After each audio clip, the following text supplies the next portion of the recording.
everybody, welcome back to our channel. Today we actually are going to take you guys along with us to our annual health inspection of food and sanitation. Is that what it's called?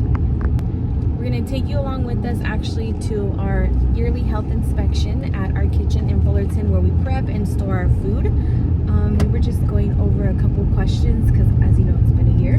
But when you have a pop-up or you're a caterer or you sell perishable items such as drinks, agua frescas, for all caterings, anybody that sells food items, you have to prep in a commercial kitchen. The only ones that do a home cottage permit is like bakers and stuff like that. But their ingredients have to be like certain ingredients to be able to work at home.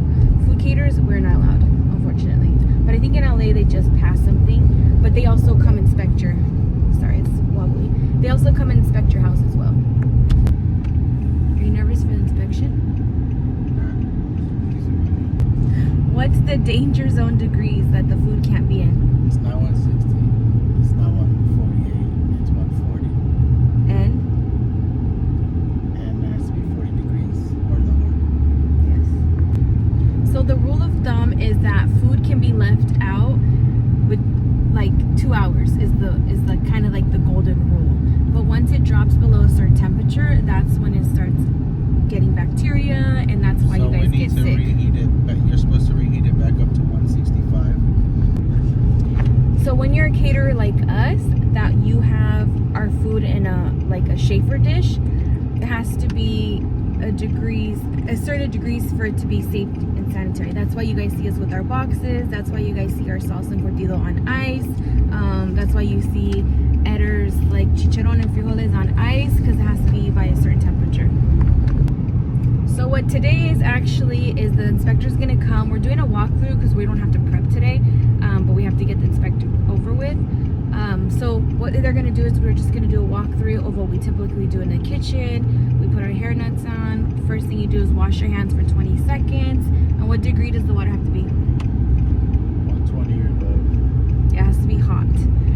And then we have to fill up our sinks, and then we have to put the sanitation to wash, and then we could start prep. We usually start with the frijoles because they take forever, and we basically blend and refry them.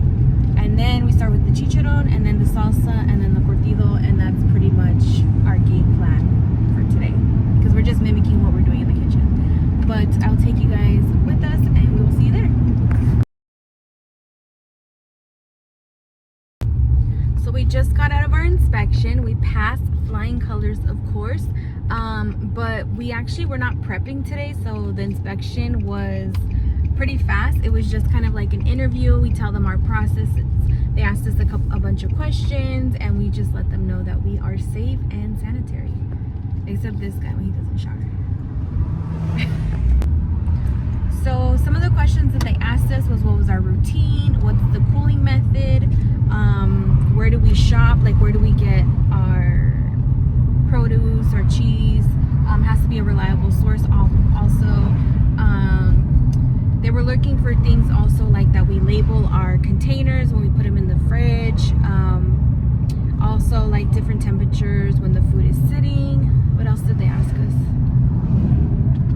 We kind of just had a whole conversation of like our story as well, like it was kind of cool. They also asked us like temperatures, like when you wash your dishes. They asked us the process of like the chicharron, the cheese, the cortido, the salsa. Basically, they said don't be an idiot when you're prepping food. Know what you're doing. They also asked this idiot the proof of his food handlers, because he has the food handlers manager. So as long as he has his food handlers manager, I'm allowed to work under him. But I don't work under him. I work on the side of him, because I know secretary. But anyways, in order to have this whole process happen and have your health permit, you have to go through your yearly inspection, and then the kitchen that we work out of, they get their own inspection. So we all have to actually work as a team, because the kitchen is sucio, then we all get shut down because we all work there. So we all do our part as well.